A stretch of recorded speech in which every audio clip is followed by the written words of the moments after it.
What? What is this? After finishing the care for my parents who had been in a traffic accident, I hurried home, only to find something waiting for me at the entrance that was not my husband, who I had expected to be worried about me. It was a pair of red women's shoes, not mine, nor my mother-in-law's, but a design of youthful feminine high heels. Exhausted from the care, I collapsed at the entrance as if I had been struck with a blunt object to the back of my head by the shock. The situation continued to add insult for me, as I heard the voice of a man and a woman coming from the bathroom at the end of the hallway. The woman's moaning voice pierced my ears as it passed through the hallway to the entrance. In that moment, I remembered the days when I had been scolded and ridiculed by my husband, and one possibility crossed my mind. I couldn't believe it. I don't want to believe it. I was confused, but I tried to brace myself and nervously headed towards the bathroom. Would it become the worst story I could imagine? Or just a misunderstanding that would become a laughing matter later? I couldn't abandon my faint hope yet. As I arrived in front of the bathroom door, I heard the laughter of the men and women inside. My heart beat so loudly that I couldn't believe it. I reached out my trembling hand to the door that separated us. My name is Margaret, and I am a housewife. My husband Henry and I met through a traditional arranged marriage, in which our parents introduced us. My father and his father knew each other from college, and they sympathized with each other's family businesses, so they became close friends. My husband's family business had been near bankruptcy in the past, but now it is doing well. My husband was to take over the family business, so he asked me to quit my job.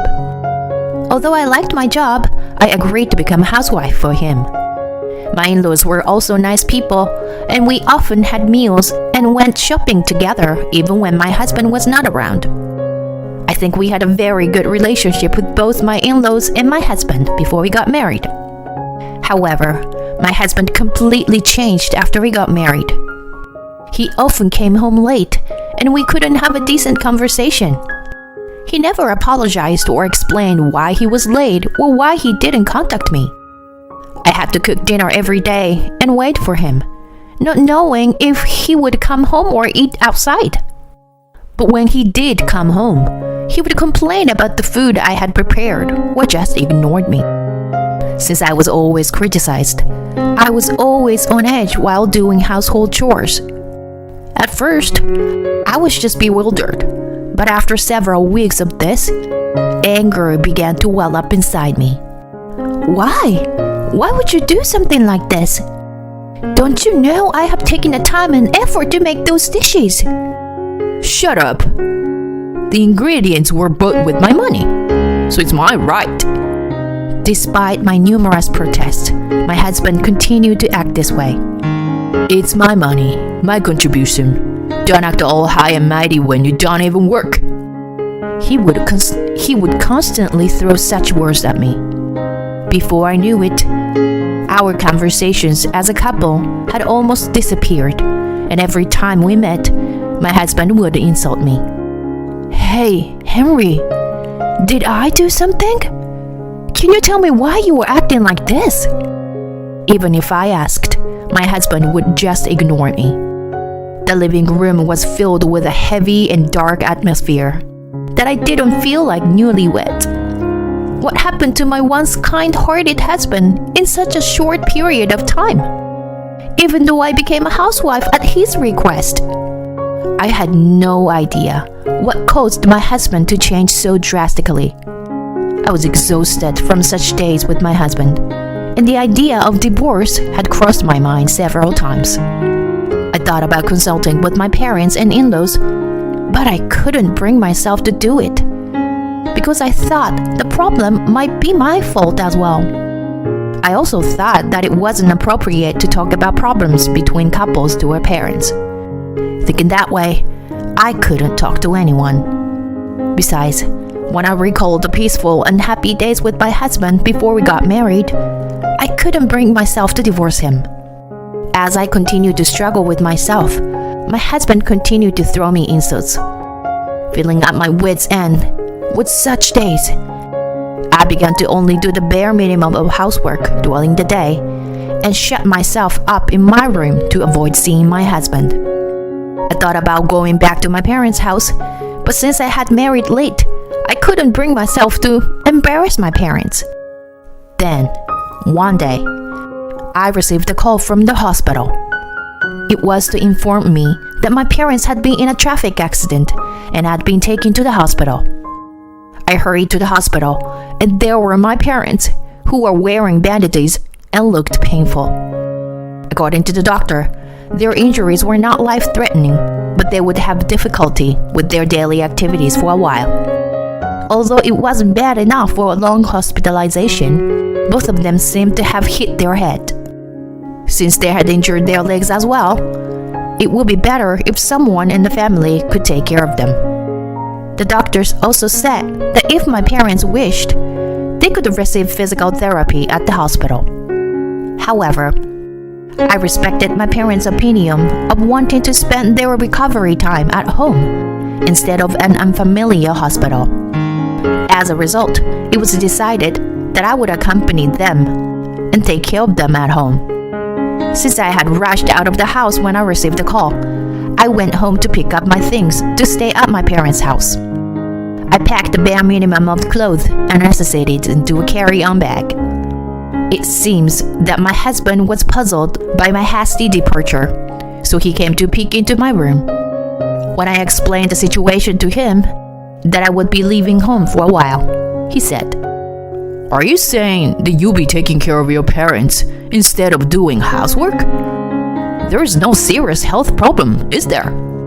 You are a full-time homemaker. And now you're giving up your only job? My husband seems completely uninterested in my desire to be with my parents. I was so sad and frustrating that my husband belittles my parents. I felt like I had reached the limit of my current lifestyle, and maybe something could change if I separated from him. Anyway, I don't think I can come back for a while. See ya. I said that and headed to the hospital, ignoring my husband's insults.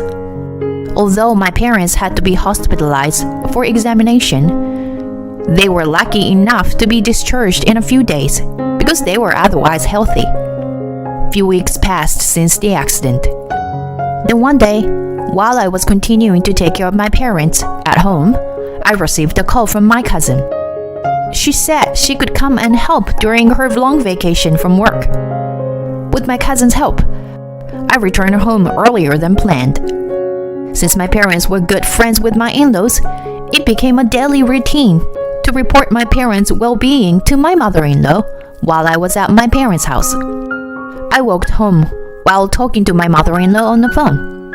I was a little nervous about when was the last time I had a proper conversation with my husband. If we could return to the relationship we had before we got married, by physically living apart, that would be great. I opened the front door with such a faint hope in mind. However, what I found at the entrance froze me. It was a pair of women's bright red high heel. It was definitely not mine or my mother-in-law's. And the situation continued to worsen for me. I could hear a man and a woman's voice coming from the bathroom at the end of the hallway. The woman's moaning voice pierced my ears as it passed through the hallway and reached me at the entrance. Along with the feeling of sadness, there was also a sense of resignation that this was bound to happen. However, when I remembered the days when I was ridiculed and insulted by my husband, I couldn't help but feel angry at the current situation. I marched towards the bathroom in anger. I grabbed the clothes of the two people I found in the dressing room and threw them into the hallway. Then I opened the bathroom door with a bang. Inside, my husband and the woman were embracing each other while naked. My husband made eye contact with me when he noticed me, but he didn't even try to pretend and continue what he was doing. I could hear the sound of my own blood vessels bursting with anger at the sight. "What the heck are you doing?" A loud voice echoed through the bathroom, but the two were still hugging each other and grinning at me. In addition to my husband's attitude toward me since we got married, this was too much. At the moment, there was not a trace of love left in me for my husband. Unable to bear it anymore, I shouted even louder. "Enough! I want a divorce right now!" Then my husband just laughed and said, Divorce? You're unemployed and can't live without me.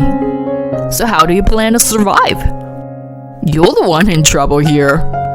Just keep doing the housework as usual, and I'll let you stay here. But don't expect me to be your night partner. I felt my shoulders shaking with his words. Then, the woman he was having an affair with looked down on me and snickered. The two of them laughed and breathed heavily, filling the bathroom with their mockery. At that moment, someone's voice echoed through the bathroom. Do you even know what you're saying? What a stupid son you are. I can't believe it. It was my mother-in-law. She was furious. Surprised by her anger, my husband and his mistress froze in their tracks.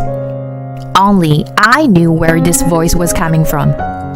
Huh, you didn't notice, did you? I was on the phone with your mother the whole time. Yes, the call I made to my mother-in-law on my way back from my parents' house was still ongoing. My mother-in-law, who apparently realized that something was wrong from my voice, was scolding my husband through the screen. The sight of the two of them panicking and flustered while naked was quite comical. Having had enough, I decided to enjoy this situation to the fullest. "Well, your mother may not even know what's going on, so I'm going to switch to video chat now," I said, operating my smartphone in my right hand to switch to video chat. Then I aimed the camera at my husband and his mistress and started broadcasting the whole thing. "So, I just got home from my parents' house. Then I heard a strange voice coming from the bathroom. So I went to check it out and found this situation. I was so surprised because my husband and his mistress were getting along so well, you know? Well, now they're taken aback by the sudden appearance of the camera and seems to lose their mood." "Oh, are you too embarrassed?" "Oh, well, he began to looking for his clothes now. But there are no clothes left in the dressing room. Where could they be?" Margaret, what are you doing? Stop the camera. Do you think you can get away with this? "What? You're the one who can't get away with this. Cheating is illegal in this state, you know?" Don't mess with me. I think it's you who's messing around here." My husband was panicking as I spoke while suppressing my laughter, and my mother-in-law was furious at her son's misconduct. The mistress was crying and looking for her clothes in a state of confusion. My father-in-law, who apparently heard his wife scream through the call screen, also joined in and yelled at his son along with his wife. What have you done to the family who saved our company? What? Saved our company? What are you talking about, Dad? You didn't know, did you? Then I explained to my confused husband a story. The story is about when my in-laws' family business was in trouble in the past. My father was the one who helped them financially and got them out of trouble. I asked both parents not to explain the circumstances to my husband when we were to meet for the matchmaking. I didn't want my husband to feel like he owed us something, and I wanted to establish a fair relationship. His parents had only introduced him to the daughter of an acquaintance from work. Now that the truth was revealed, my husband's face turned pale. If I had known, I wouldn't have done this. Why didn't you tell me earlier? What? So you're saying you behave differently depending on the other person's position? I knew it. I knew you were that kind of human being. You. How despicable. Seeing my husband's shoulders shake at his father's words, I came to a conclusion. The reason he made me a housewife was his strategy to establish dominance. I was just the one who did all the housework and acted as his punching bag for his stress. It wasn't because of something I did or because his feelings changed. He's always been this disappointing human being. Suddenly, all the days of my patience and anger seemed foolish, and I felt like laughing. I'm glad I never told you. I'm glad I never told the truth before, because now I can see your true nature clearly. I wonder if your affair partner really thinks there's something good about a man like you? As I speak, I hold up the face of the affair partner to the camera. Then my mother-in-law yelled loudly, "You! I thought I'd seen you before. You're one of our employees, aren't you? What on earth have you two been doing together?" Then, my father-in-law's loud sigh of disappointment can be heard through the speaker, as they seem to be at their wits' end. You two. Don't think you're getting off that easy. You're going to take responsibility for this. Be prepared. While my husband drops to his knees in shock and the affair partner starts to cry, I smile and say, "So, I guess this means we're getting a divorce." Then I said to my in-laws, "I'm sorry for this, suddenly causing you both so much trouble. I'll contact you again later to talk about this." After that, my husband and I officially got divorced. It turns out that the affair between my husband and his affair partner had been going on since before our marriage. Just a little bit of research brought forth a mountain of evidence that made my husband's foolishness pitiable. I have no intention of forgiving the affair partner who had looked down on me and laughed. I demanded compensation from both of my husband and her. Although my husband mutters excuses, there was no denying the evidence. So he signed all the divorce agreements I presented. My in-laws sided completely with me during our divorce. My husband was disowned by his family, and talk of him being their successor was abandoned, of course. I heard that the affair partner was also fired from her job. They will have a hard time scraping together the compensation from me, but that is of no concern to me. However, this incident became the trigger for my husband and his lover to break up soon after the divorce. And as a result of my divorce from my husband, a turning point came in my life. As there was no real successor, my ex-parents-in-law approached me with a job offer. Before getting married, I had worked in the same industry and had been entrusted with the position of branch manager at a different company. My ex-parents-in-law were aware of this and seemed to think that there was no one else but me to succeed them. As I had been thinking about finding a job after the divorce, this was a very welcome offer. Although I needed some time to study and refresh my knowledge due to the gap in my employment history, they provided me with a position as assistant to the president. I'm determined to live up to their expectations. By the way, Henry contacted me for help, probably because he heard about I was to take over his family business. I have a job and can do household chores by myself, so I don't think I need to be with someone unemployed, do I? So, goodbye. I answered like that and hung up the phone. Since then, I hadn't heard from him. I ended up returning to my parents' home, and without any after effects from the accident, my parents are on the road to recovery. I continue to have a good relationship with my ex-in-laws as a business partner now. After separating from my husband, who threatened my dignity, the people who remained with me were those who treated me well. To maintain a fulfilling daily life, I vow to cherish every day and live with the happiness I have now.